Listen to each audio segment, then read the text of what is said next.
Hello everyone. जैसा कि आप सभी लोगों का एसएससी फेज 10 का एग्ज़ाम चल रहा है, जो कि 1 अगस्त से लेकर के 5 अगस्त तक होने हैं। तो मैंने सभी शिफ्टों का एनालिसिस आप लोगों के लिए करवाया हुआ है। तो अगर आपका किसी भी शिफ्ट का एनालिसिस छूटा हुआ है तो आप हमारे प्लेलिस्ट में जा कर के एसएससी फेज 10 एनालिसिस के नाम से प्लेलिस्ट बनाया, उसमें जा कर के देख सकते हैं। तो आज आपका 4 अगस्त था, फर्स्ट शिफ्ट का एग्ज़ाम ख़त्म हो गया है। तो यहाँ पर जितने भी क्वेश्चंस आपके पूछे गए थे, तो उन सभी क्वेश्चंस का यहाँ पर आपके लिए हम एनालिसिस करवाने वाले हैं कि किस तरह के क्वेश्चंस आए हुए थे। अगर आपका किसी शिफ्ट में एग्ज़ाम है या आपको पीडीएफ चाहिए, तो ये आपको नंबर दिया हुआ है जिसमें कि आप व्हाट्सएप करके हमसे कांटेक्ट कर सकते हैं या नेक्स्ट शिफ्ट में आप क्वेश्चंस बता सकते हैं।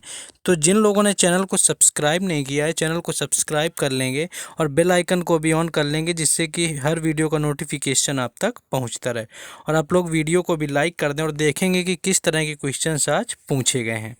तो यहाँ पर जो पहला क्वेश्चन आया हुआ था, 2011 की जनगणना के अनुसार सर्वाधिक जनसंख्या वृद्धि किस राज्य की, यानी सबसे ज़्यादा जनसंख्या वृद्धि दर किस राज्य की रही है।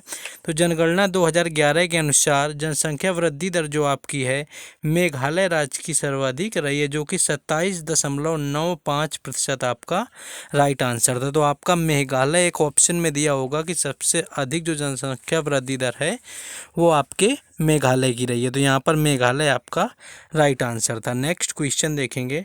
नेक्स्ट आपका आया हुआ था कि टीपू सुल्तान किस राज्य से थे। तो टीपू सुल्तान की बात करें, कर्नाटक के देवनाहल्ली में जन्मे टीपू सुल्तान का पूरा नाम फ़तेह अली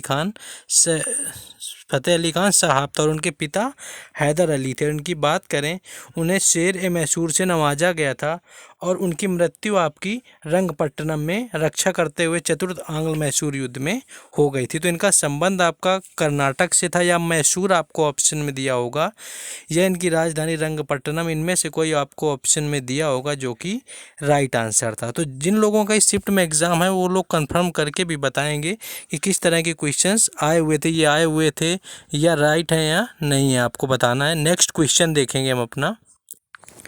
नेक्स्ट क्वेश्चन ये आया हुआ था कि लॉर्ड डलहौजी की हड़प नीति के तहत पहला राज्य कौन सा हड़पा गया था। हड़प नीति के तहत पहला राज्य जो अंग्रेजों ने अपने साम्राज्य में मिलाया था वो कौन सा था। तो यहाँ पर व्यापक सिद्धांत के अनुसार विलय किया गया प्रथम राज्य आपका सतारा था, यानी सतारा राज्य को जो लॉर्ड डलहौजी की हड़प नीति थी उसके तहत सबसे पहले अंग्रेजी साम्राज्य में मिलाया गया था। तो यहाँ पर आपका सतारा राइट आंसर था। नेक्स्ट क्वेश्चन आया हुआ था।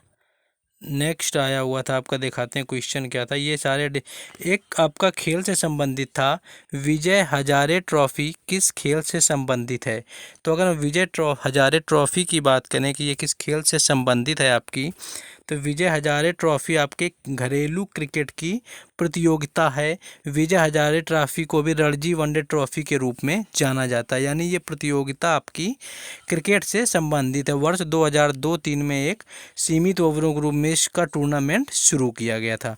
2002-3 से आपकी विजय हजारे ट्रॉफी की शुरुआत की गई थी और ये घरेलू टूर्नामेंट जो क्रिकेट का होता है उससे आपकी संबंधित है। तो आपको ऑप्शन में क्रिकेट जरूर दिया होगा, जो कि राइट आंसर था। नेक्स्ट आपका आया हुआ था जो 86वां संविधान संशोधन था 2002 में किया गया था, वह किससे संबंधित था। तो 86वें संविधान संशोधन की अगर हम बात करें तो ये आपका नया एक अनुच्छेद जोड़ा गया था 21A के नाम से, जो जिसे शिक्षा के अधिकार से संबंधित है। तो ये आपका अनुच्छेद एक नया जोड़ा गया। आपका जो 86वां संविधान संशोधन है 2002 का, शिक्षा से संबंधित था और जिसे 2002 में किया गया था, जिसके तहत राज्य के 6 से 14 साल तक के सभी बच्चों को निःशुल्क तथा अनिवार्य शिक्षा उपलब्ध करानी है।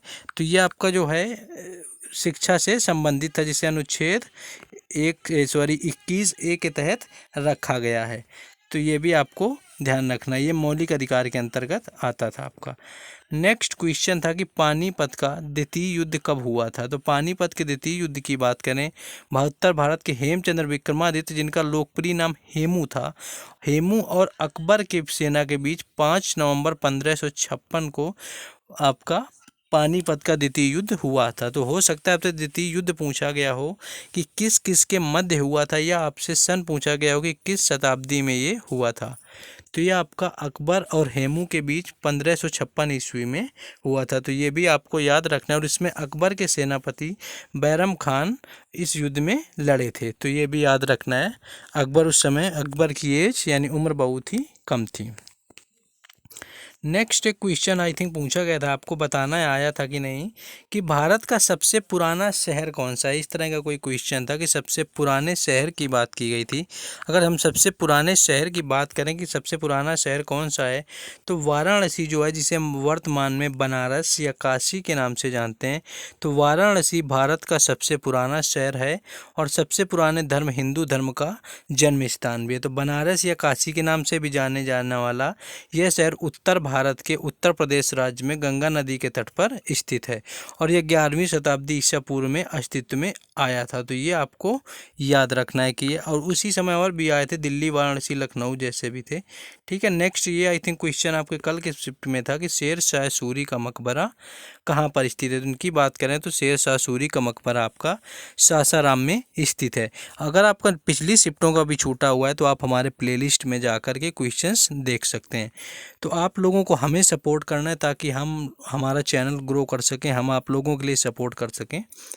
तो यहाँ पर देखेंगे आपको चैनल को सब्सक्राइब कर देना है, बेल आइकन को ऑन कर देना है, जिससे कि हमें भी सपोर्ट मिलता रहे। तो चलिए मिलेंगे नेक्स्ट शिफ्ट के एनालिसिस में। जय हिंद।